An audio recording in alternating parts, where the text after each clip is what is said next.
السلام علیکم dear students, معزز طلبہ و طالبات.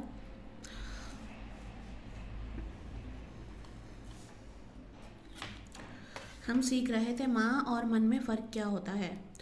تو ماں سے کسی چیز کے بارے میں سوال کیا جاتا ہے، یعنی وہ چیز ہو اس کے اندر کوئی عقل نہ ہو، یعنی کہا جاتا ہے عربی میں کہ غیر ذوی العقول چیز، یعنی جن چیزوں کے اندر غیر ذوی العقول، عربی میں کہا جاتا ہے کہ یہ غیر ذوی العقول چیزوں کے لیے استعمال ہوتا ہے، یعنی جن کے اندر عقل نہیں ہوتی. جیسے چیز، کوئی بھی چیز ہوتی ہے مادی چیزیں، جیسے قلم ہے، کاپی ہے، کتاب ہے،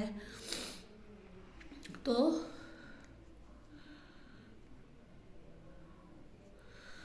کیا کہتے ہیں، تو اس سے کسی چیز کے بارے میں سوال کریں گے تو ماں سے کریں گے، یعنی ان چیزوں کے متعلق سوال کریں گے تو ماں سے کریں گے.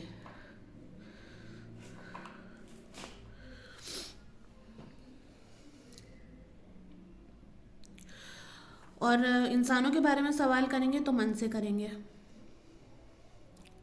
اب ماں اور من میں فرق بالکل کلیئر ہو گیا کہ ماں سے چیزوں کے متعلق سوال ہوتا ہے اور من سے انسانوں کے متعلق سوال ہوتا ہے. اب آگے اس کی مشق بتا رہے ہیں کہ انسانوں کے لیے کیسا استعمال ہوتا ہے من.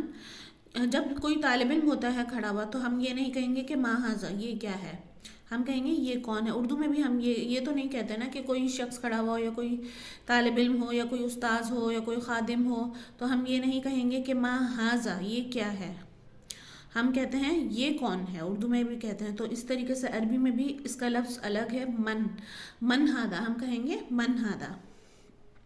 من ھذا یہ کون ہے. ھذا طالب یہ طالب علم ہے. من ھذا یہ کون ہے. ھذا استاذ یہ استاد ہیں. من ھذا یہ کون ہے. ھذا خادم یہ نوکر ہے. من ھذا یہ کون ہے. ھذا رجل یہ آدمی ہے. رجل کہتے ہیں آدمی کو. من ھذا یہ کون ہے. ھذا ولد یہ لڑکا ہے. اب دیکھیں، طالب علم، استاذ، خادم، رجل، ولد، یعنی طالب علم، استاد، نوکر، آدمی اور لڑکا، یہ جو ہیں وہ انسان ہے. تو انسان کے لیے ہم نے کیا لفظ استعمال کیا پوچھنے کے لیے؟ من ھذا.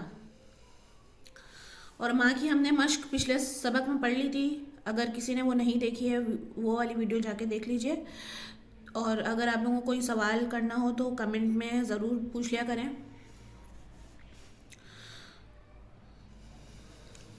اچھا، آگے کچھ الفاظ مانے ہیں. کرسی، عمود، سقف. پہلے ان کا جو ہے وہ لحن دیکھ لیتے ہیں کہ کس طریقے سے وہ پڑھے جائیں گے، پھر اس کے بعد اس کا ترجمہ دیکھیں گے.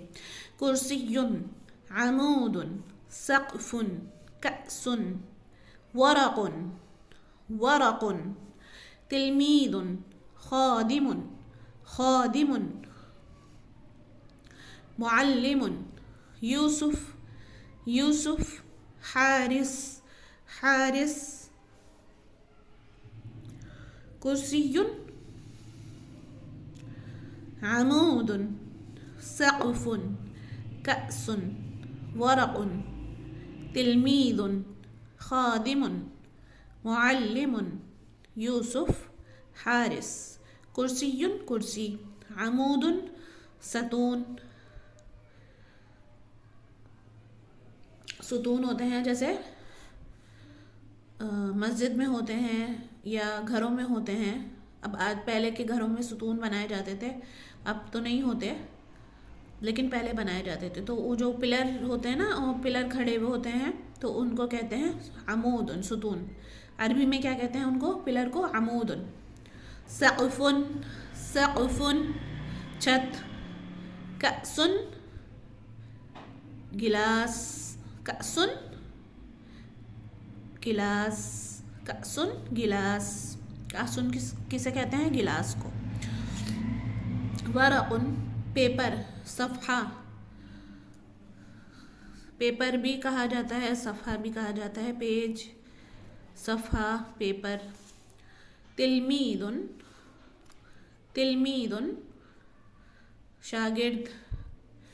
خادم نوکر. معلم استاد. یوسف حارس چوکیدار. چوکیدار کو کیا کہتے ہیں؟ حارس. حالف حارسین حارس.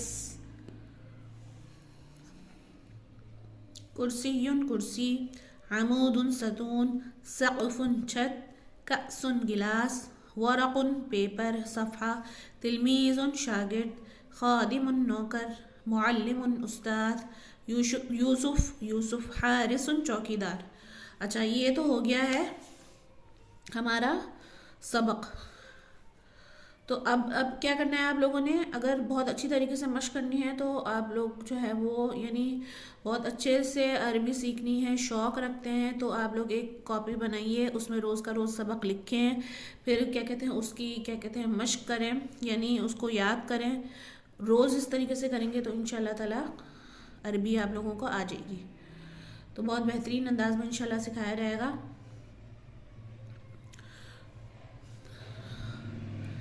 تو ملتے ہیں، اور کوئی سوال ہو تو وہ کمنٹ میں پوچھ لیا کریں. ملتے ہیں اگلے سبق میں. السلام علیکم.